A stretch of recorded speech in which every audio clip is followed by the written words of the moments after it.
Hello, my name is Benoît Laos. We most met yesterday a little bit.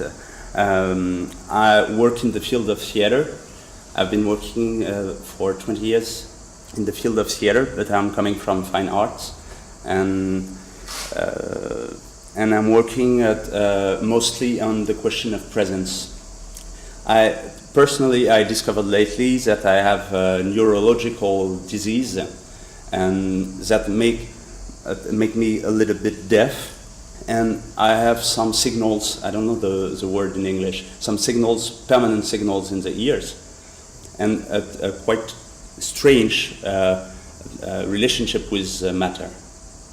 And so when I began really early to make theater as an actor, and when I discovered this, I changed all my perception of the world, because I thought that everybody had this.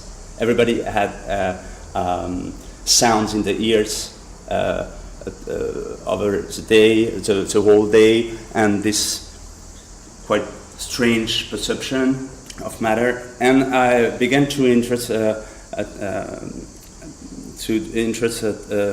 have interest in the question of presence. What is the presence? What can we share together? What are the signals we can share that have no words? Because when I speak with words, we all have here mostly the same symbolic field to interpret what we are creating together, the reality we are creating together. But if we don't have words, we are only with a non-verbal expression, and so the signals are really important. And what I will speak, I'll try to be short. I speak about a project we are making with a lot of partners since 2010 about a tool, because I work in the theater, but with this interest in presence, I'm developing tools to try to connect, to get signals from the body and to make them understandable. And maybe in this gap between the emitter and the receptor, we have poetic space. And this is my main concern. And we are building a tool to connect artists and scientists from all around the world in the same space that is quite a non-physical space, not really virtual space, but non-physical, the same space where we can share signals and make art here, or share knowledge with all kind of signals that we can share and maybe interpret them. So I will begin by the end with a project I'm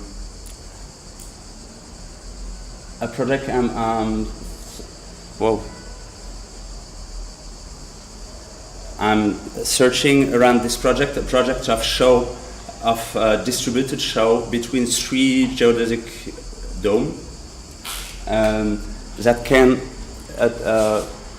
where people will be connected, will be to electroencephalograph, and will act on the space of the actor, which is central, and the space of the audience in the 3 domes. The domes come from Greek, geodesic come from Greek earth and share. And I have a specific interest in shamanic cultures from native people, and especially from Lakotas people who came from the north of United States in the Dakota region. And they have a ritual that is Inipi. It's a sweat lodge where they have codes and they enter. This is a representation of the Inipi.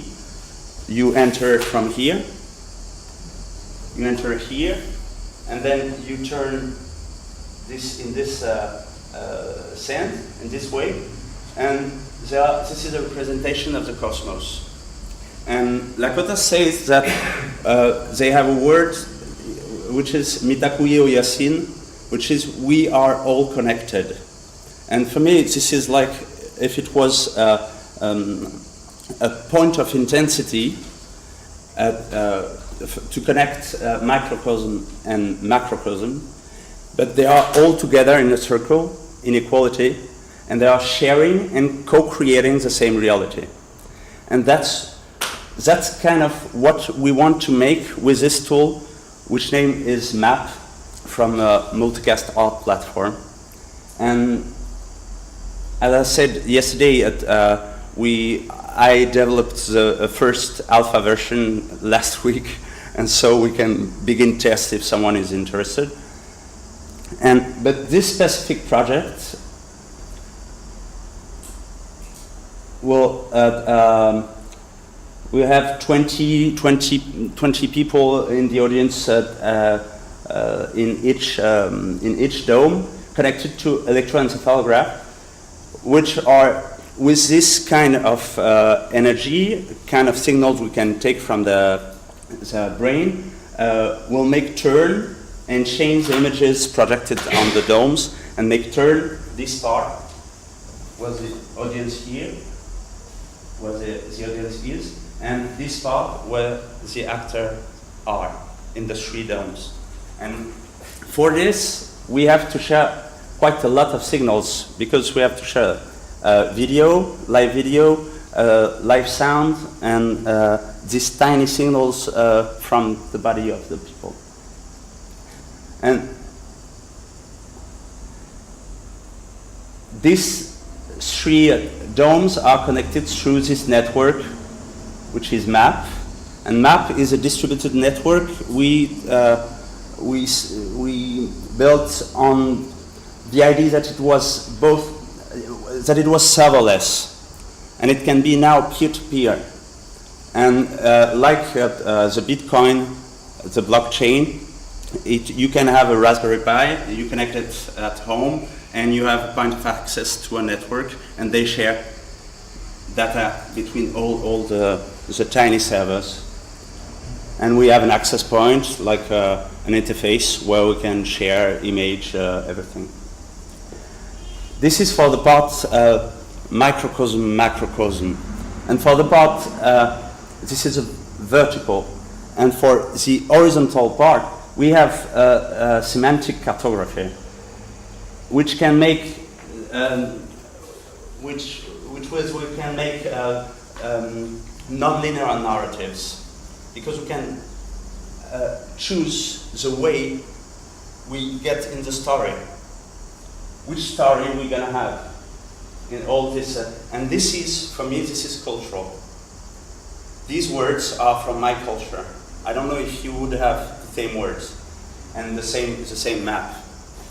Well, so this is a project, and this project will be made possible by the MAP project. But I will come back a little bit for why do we have to share signals between us? Because for me, it is that we are co-creating the reality. And to co-create this reality, we have to be ourselves in our whole ourselves, not only with our thoughts and what we express with the word, but how we behave. And how we behave can be a link, a tunnel to understand ourselves. If I shut up, maybe we can understand better than if I talk. And so I will only show three projects. 2 projects we had with LIMSI CNRS laboratory in Saclay, and 1 experimental project of myself only in my room. This was a project to capture emotions. Actually, that was bullshit. We didn't capture emotions. We captured signals of potential emotions. And we had only we had to interpret the signals. But it was like this. I will show you.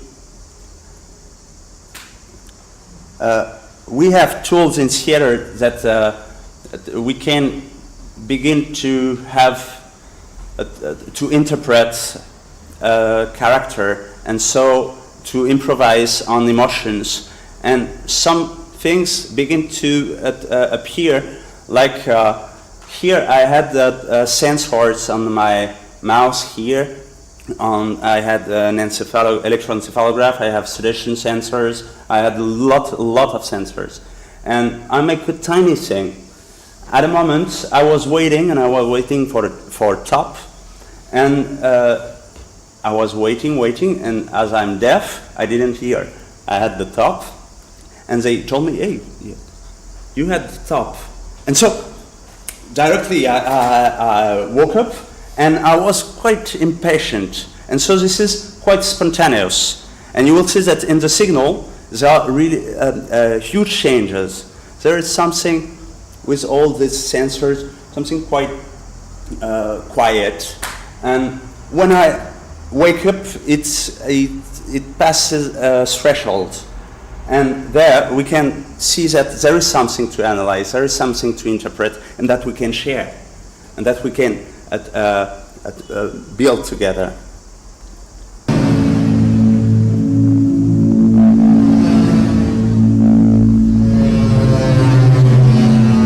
So all sound, and you can see that the images are made from the signals received by all the sensors.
This is quite effective at the time. Not really the visualization or even the sound, but we can see that there is really a gap, and we can have this nuance. And this nuance, we want to share them. And so maybe at the other end of the network, we can do something with it too, and have a specific part of the show. This one is a few years. During a few years, we had research again with Limsys NS around the shadow, and it's well known today that shadow can be an interactor, and we know how to do it, and now there are Kinect and everything. But at this time, we wanted to feel the shadow and to capture the real shadow. But at the end, what came, it was that it was not so interesting. What was interesting, that was to capture the motion, and capture the motion connected with sensation, with the feelings. And then well. And now I will just show you two tiny videos on this continuity of the research and how I began to understand that signals can be translated in sounds. And I'm not at all from a sound field, as I'm deaf. But I wanted to connect light and sound and to connect it to live motion. And so I made two tiny tools with OpenCV, with computer vision, and I began to get the light values and to take it as a sound signal, and to get the motion value and to put it in my tool as a sound signal, just like this. And for the interpretation part, I gave to the computer the ability to interpret the signal with the CPU load, with quite a lot of variables. So it gives that. It's the first attempt.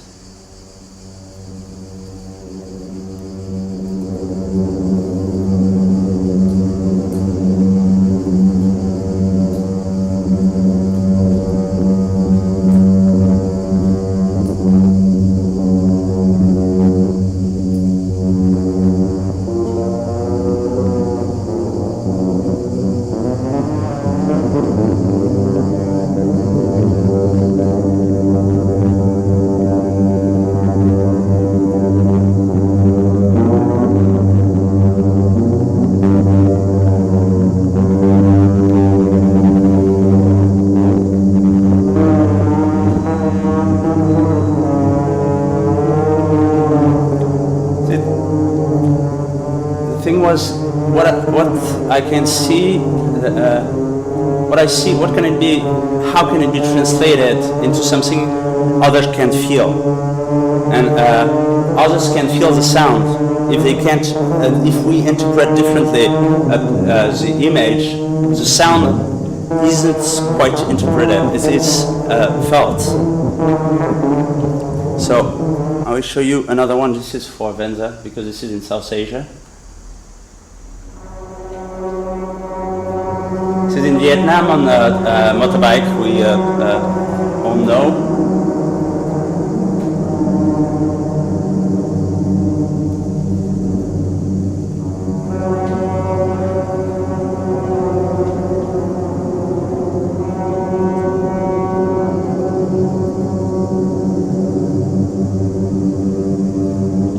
Well, you understand the concept. The question is, I'll finish soon. If this is a description of presence with emitters and receiver, and the intent that is the main emitter, and the intent of the other is the main that is received, presence alone isn't. There is no presence when we are alone. When we make a show, we are all co-creating a reality and sharing signals between us. And then, when we going to present to an audience, then we are all co-creating the reality together. And what we want to make with the project map is that we can co-create realities, and I guess art is happening mainly here when we connect. I don't make art alone. I make art with you. I make art with others. So that's where we are. We are at I don't know the end, but we are well advanced now on this research, and we have mainly this tool, a prototype of this tool, to connect each other and to begin to make pieces between us in this specific space that is non-physical space, and that we can share and create together. Thank you.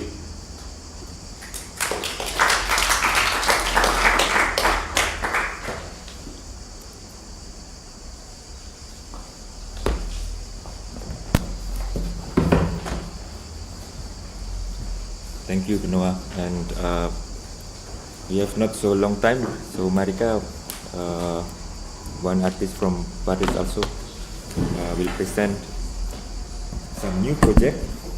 Please welcome.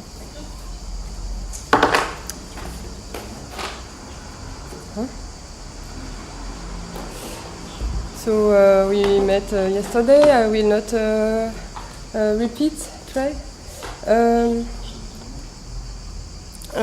So I am part of the RYBN collective, who is composed now by 4 people, including Kevin on my side. And ça marche? Ouais. Donc we are 4 people, and I wanted to present more deeply the last 2 projects we showed very quickly yesterday, but it will be very short. And so the first one, so the 2 projects are part of the trilogy about. Ouais. Ça, je peux commencer. About algorithmic finance. The link with science is super indirect compared to the project we saw today. This link doesn't exist as an axiom before the work begin, but it happened during the process of the work or after. So the first project is ADM8. It's a trading boat conceived to invest and speculate on the financial market based on artificial program. Based on artificial intelligence program, and it was launched in 2011 with an initial amount of money of $10,000, and the boat will operate until its bankruptcy. So here is all the data records about his activity.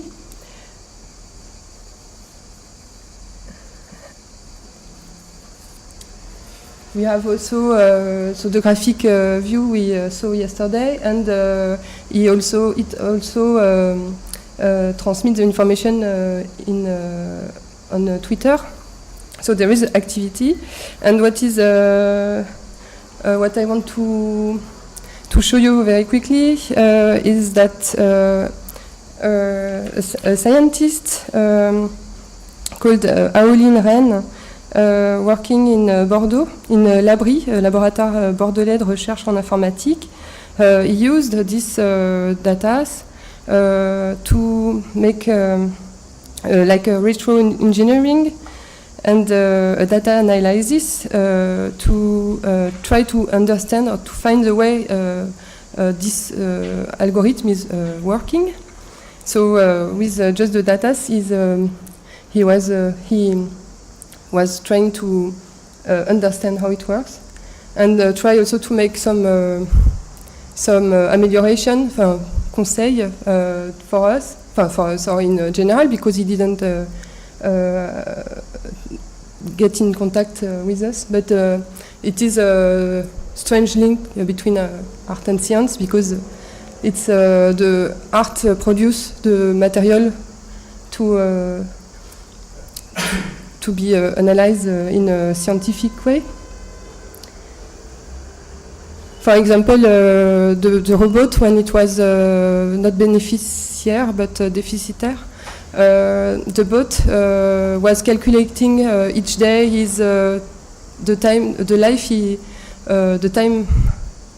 the duration of life he get before the bankruptcy, and so this researcher said that our calcul was an error, and so he recalculate it in another way, things like that. So it was an interesting transfer from art to science. And the other project, ADM 11, so that involved artists we invited.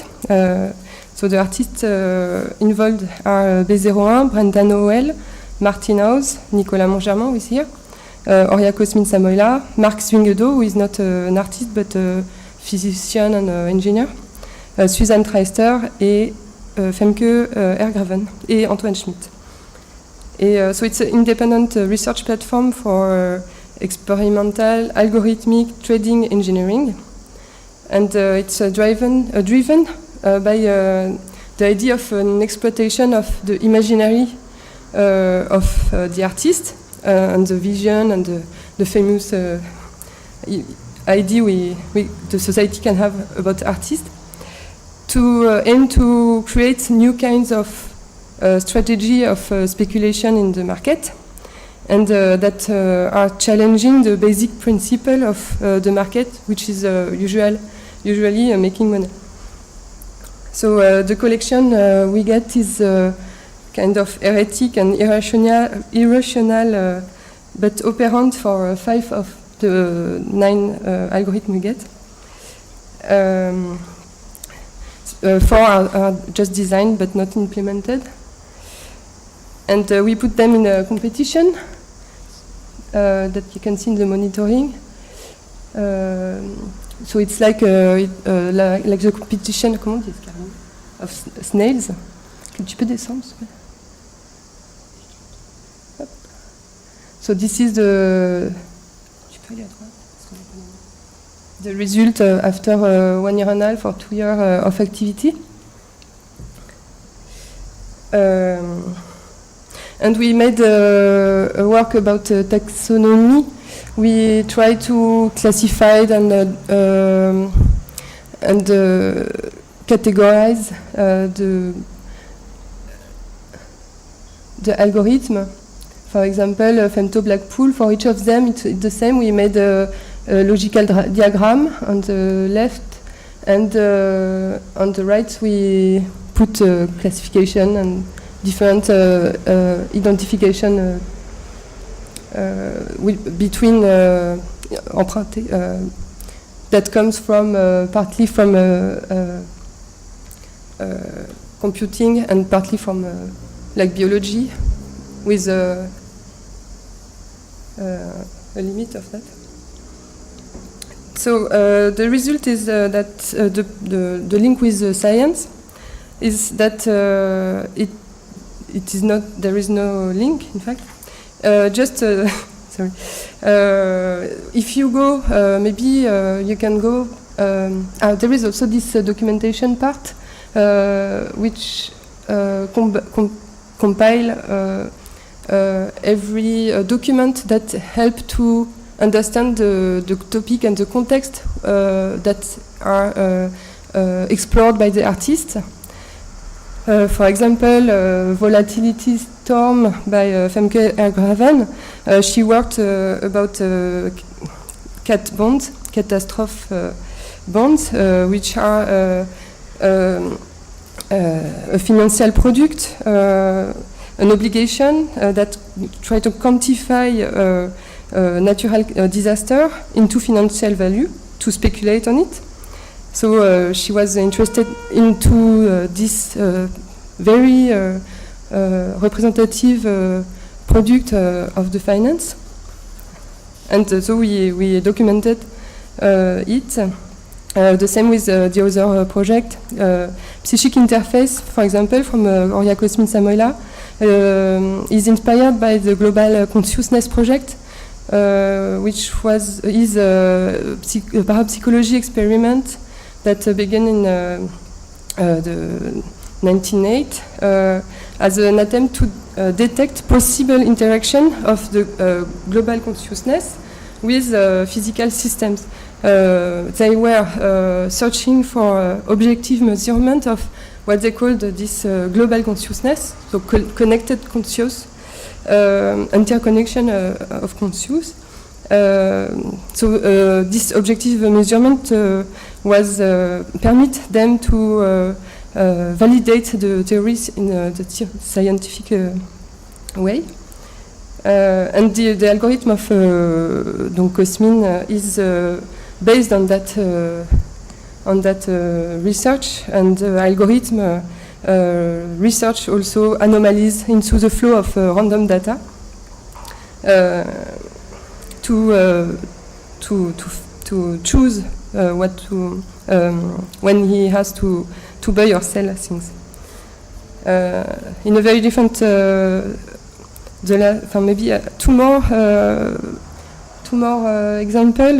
Hades from Nicolas Mongermont is based on the calculation of the angle between Earth and Pluto to determine if the context is favorable for trading or not. So it is inspired by astrological analysis of the angle that it was developed by Ptolemy in the 2nd century. And Femto Black Pool by B01 is an algorithm that is based on maybe a poetic and political angle, which is trained to provoke at some point a total chaos in the financial market by, I quote him, by spreading entropy within the shadow market into the disorder that result of this precipitates the other boat in an endless fall, pushing them to destroy their own ecosystem. So this collection, so there is 9 in the total, and I want to just to finish by the link, which is science as inspiration for art. So, thank you.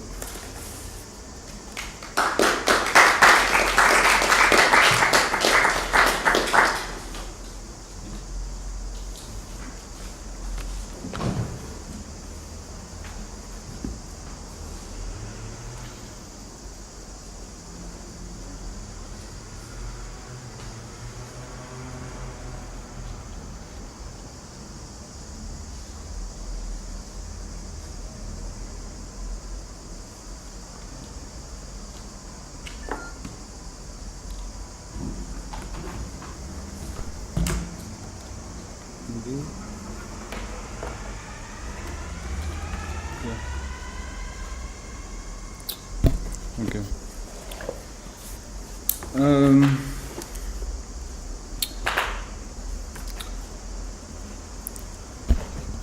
Okay, so I will also try to go fast, so we can maybe have a room for discussion. Maybe this, what I'm gonna talk about is already a kind of maybe a provocation towards this art and science collaboration. I think yesterday Marika made a comment which was maybe, which I thought quite useful in the discussion, that art and science are not island, which we need to connect, but they are part of a global ecosystem. And in this ecosystem you can add industry, patenting, and things like this. I think it was also like addressed by Colette today about the ecological system of digital publishing, which is not only like making e-books, but involve like a whole industry behind, and like the cloud computing, data storage, electricity consumption. So my idea here is maybe to present or to make an echo with the records I introduced yesterday, which is also kind of thinking about this like global parallel, and where we face some problems in their production, which may address also what kind of possible problems we might encounter in between science and art. So I'm gonna, so ArtKillArt, this platform, I'm gonna just like try to always back up on this experiment or on this experience to try to elaborate this critique. So ArtKillArt is like a collective or a platform which gathers artists, but also collaborates and works with scientists and theoreticians, philosophers, anthropologists, whatever, and engineers. So in this case, it's not really like a collaboration in between scientists and artists, but mainly like a discussion between industry and art, which is a bit different, but in a way it's not so far. So among the artists of the label, we have the Radio Free Robots, Vincent Epley, Simon Takahashi, Yann Legues, YLJH, Vatina Vukchik, Michael Selam, Wunderlitzer, Nord Rivière, Martin Tétrault, Eric M, DJ Sniff, Mario De Vega, Nicolas Mongermont, Nicolas Maigret, Projet Singe, Benza Christ, Pauli Morceau, Mathieu Saladin. And among the other people who are discussing with this artist, we have people who wrote text for the record, like Eric Minkinen, Ato Tanaka, Dieter Daniels from Leipzig, Eric Chasfier, Ewan Chardronnet for the next record of Venza, Jonathan Stern, and part of the engineer, we have Flo Kaufman, Hervé de Carolas, or Brennan Noel, etc. I will also explain after the frontiers are not so blurred. So it's not like artist on one side and a developer or engineer on one other. Mainly because we talk about practical knowledge, inductive knowledge, or inductive way to create knowledge. Very quickly, the label is interested into formats or supports, physical supports or digital supports, like the vinyl record, the magnetic tape, the compact audio tape, the floppy disk, the VHS, the SVHS, the Video 8, the HE8, the Betacam, the Betamax, the U-Matic, the DV, the DVC Pro, the CD, the Video CD, the DVD, the Blu-ray, the USB, the SD, the micro SD, the hard disk drive, the SSD, the MP3, the WAV, the EFF, the flag, etc., etc. This is like, let's say, our ecosystem, which is an ecosystem of supports, and in this you can already categorize into two big groups, the analog group and the digital group. But you know there is a lot of different bridges in between them. For example, the first data storage for computer were magnetic tape. You remember all these computers working with a magnetic tape. So like it's always not so obvious, huh? It's not a binary or not black and white. Okay. So this is our, let's say, our landscape. So we ask the artist, obviously, to work with these supports. And we have also fields of investigation. I will continue to go quick. Synthetic voices, chatbot, text-to-speech, randomness, chaos mathematics, physical model, industrial robots, sonification, encryption, encoding, decoding, radio spectrum, electromagnetism, microwave transmission, information, so signal and noise, information theory, big data, cloud computing, behavioral psychology, psychoacoustics, compression formats, etc., etc. So it's not because we work with records that we just do music, right? It's an investigation towards the culture.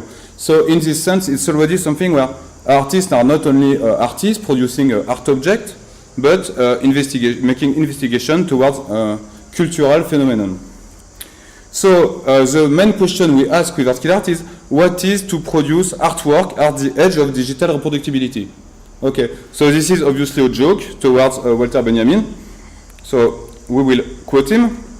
The instant the criterion of authenticity ceases to be applicable to artistic production, the total function of art is reversed. Instead of being based on ritual, it begins to be based on another practice, politics.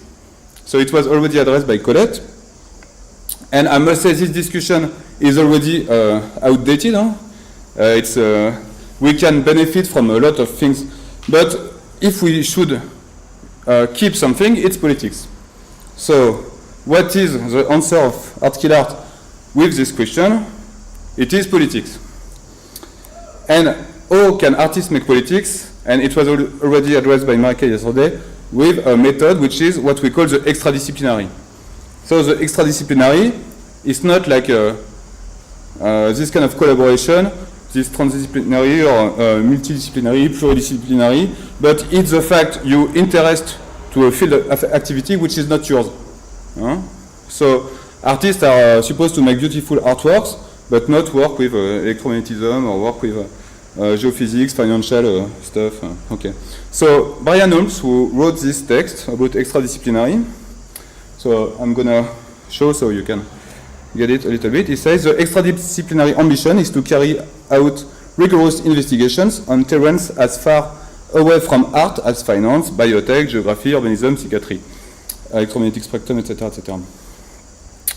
To bring forth on those terrains the free play of the faculties and the intersubjective experimentation that are characteristic of modern art. So he asked to use this modern dialectic of subversive artists.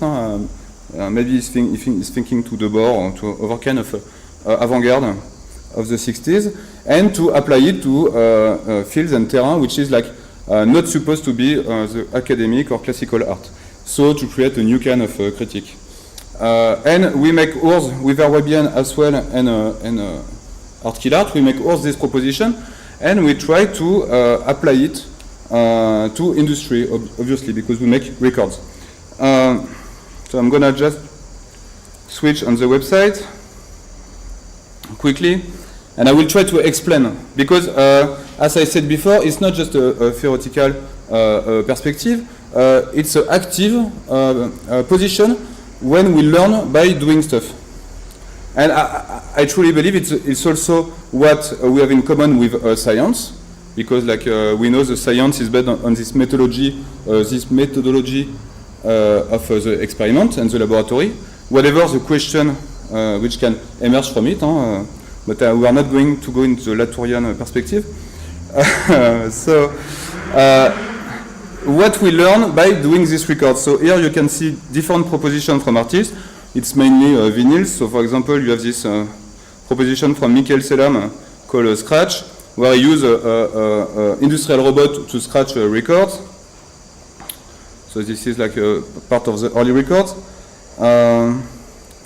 Or we can go towards like, and maybe I will also back on the record of Nicolas, Radioscape, this one. So we have the physical object here, and I will try to derive from this record about a few learnings we got from the industry. First, the factories and the formats and the experiments we do are not suitable for industry. They don't like to produce what we do. They don't like to modify the machine to adapt them to the experiment we do. So when we propose, for example, to cut a groove until the center of the record, for example, we cannot do this record in a factory. So we need to modify the machine. We need to find an engineer that is capable of coming in the factory, change the mold for a flat mold. So there is a chain of consequences for every decision we take.